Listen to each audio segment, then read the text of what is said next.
Bonjour, c'est Alexis Fort du blog longtailexpress.com. Alors dans cette vidéo, on va voir ensemble comment installer le plugin ShareBar qui permet de tout simplement d'inviter vos lecteurs à partager vos articles donc sur Twitter, Facebook, Google+1 et Google Buzz et d'autres médias sociaux. Alors là par exemple, on va prendre cet article-là, Google Panda. Alors voici comment ça se présente. Vous avez votre lecteur qui arrive sur votre article, et là tout de suite à gauche, bien vous avez la ShareBar. Alors je vais rafraîchir la page parce que je crois qu'il y a un petit bug. Et donc ici vous avez donc la ShareBar avec le bouton Google+1, le bouton Twitter, voilà, et le bouton Facebook, donc le j'aime de Facebook et le Google Buzz. Alors vous pouvez avoir d'autres boutons, mais je pense que ceux-ci sont quand même les principaux. Donc l'intérêt c'est que pendant que vous êtes en train de lire, vous avez cette barre là qui est toujours présente. Donc du coup c'est beaucoup plus facile pour votre lecteur de cliquer donc sur les différents éléments pour partager votre article et donc faire connaître votre blog. Alors d'autant plus que justement Google Panda, donc le nouvel algorithme de Google, va prêter une attention toute particulière à votre popularité dans les médias sociaux. Donc c'est d'autant plus important de mettre ce style de plugin donc qui va inviter et donc qui va vous faire connaître sur les différents médias sociaux. Alors justement, comment on fait pour installer cette barre? Alors on va dans Extensions, Ajouter, donc là vous rentrez dans votre compte admin de WordPress et vous allez dans Extensions, Ajouter.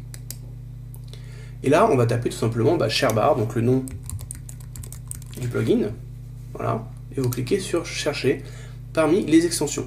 Là, vous avez la première, ShareBar 1.2.1, installée. Bon, la mienne est déjà installée, mais la vôtre, elle ne sera pas installée, donc vous cliquez sur Installer, et là, je vous épargne l'installation, ça va prendre 3-4 secondes.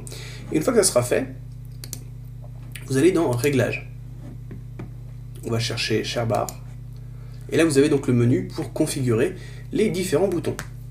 Alors, ce qu'il faut savoir, c'est que vous allez avoir plusieurs boutons, là j'en ai que 4, mais vous allez en avoir peut-être 7 ou 8 je crois, et ceux qui ne vous intéressent pas, vous venez sur la ligne qui correspond donc au bouton qui ne vous intéresse pas et vous cliquez sur Delete.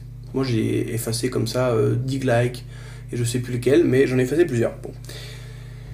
Alors ensuite, ce qu'il faut savoir, c'est que la Google+1, donc la ligne Google+1 ne sera pas présente puisque par défaut il n'y aura pas ce bouton là dans la ShareBar. Donc il va falloir le rajouter en cliquant sur Add New Bouton, mais il n'y a rien de très compliqué, vous allez voir, c'est du copier-coller qu'il faudra faire.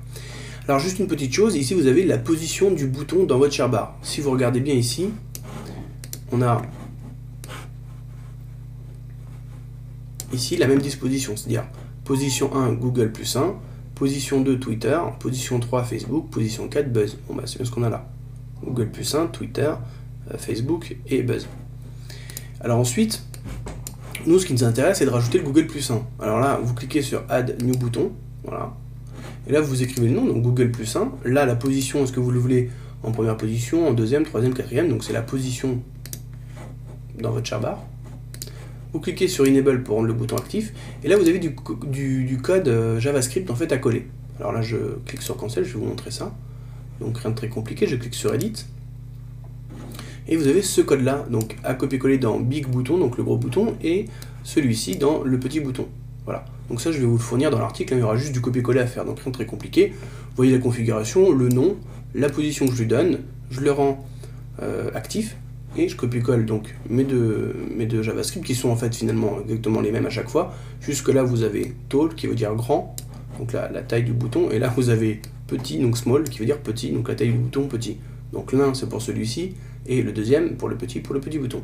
Donc vous cliquez sur Update Bouton, voilà.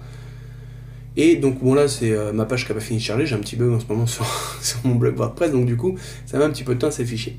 Donc une fois que vous avez fait ça, vous pouvez aller dans Settings ici, pour aller voir s'il n'y a pas des options, donc par exemple ici, tout ce qui est Offset, voilà, Left Offset, Right Offset, c'est en fait tout simplement pour déplacer un petit peu la barre un petit peu à droite ou un petit peu à gauche. Vous pouvez également choisir la position, est-ce que vous voulez la barre à gauche, donc sur le côté gauche, comme c'est le cas ici par défaut, ou à droite. Bon après ça dépend de la configuration de votre blog.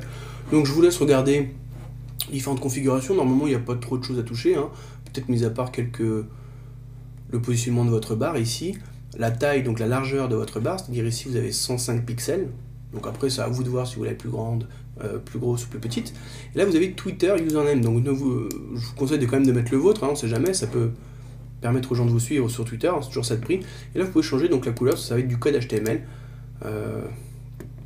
enfin même pas en fait quoi, ça va être tout simplement ici la couleur à choisir. Enfin c'est effectivement du code HTML, mais on vous propose la palette de couleurs qui vous évite d'écrire le code HTML. Voilà. Donc là, je vais supprimer, ça ne m'intéresse pas. Voilà, la bordure de la char-barre, c'est-à-dire là, on a finalement une sorte de gris. Donc vous pouvez changer tout ça. Donc vous cliquez sur Update Setting, et voilà, votre barre est active. Alors elle est active sur les pages, voilà, comme ceci, ou dans les articles eux-mêmes. Là vous voyez, on est sur la page d'accueil donc du blog, et j'ai pas la char-barre. Donc il faut cliquer donc sur un article pour avoir la char-barre ici. Voilà. Tout simplement. Donc j'espère que cette petite vidéo vous a plu, et je vais écrire donc l'article en vous fournissant les deux codes JavaScript de votre char-barre. A bientôt.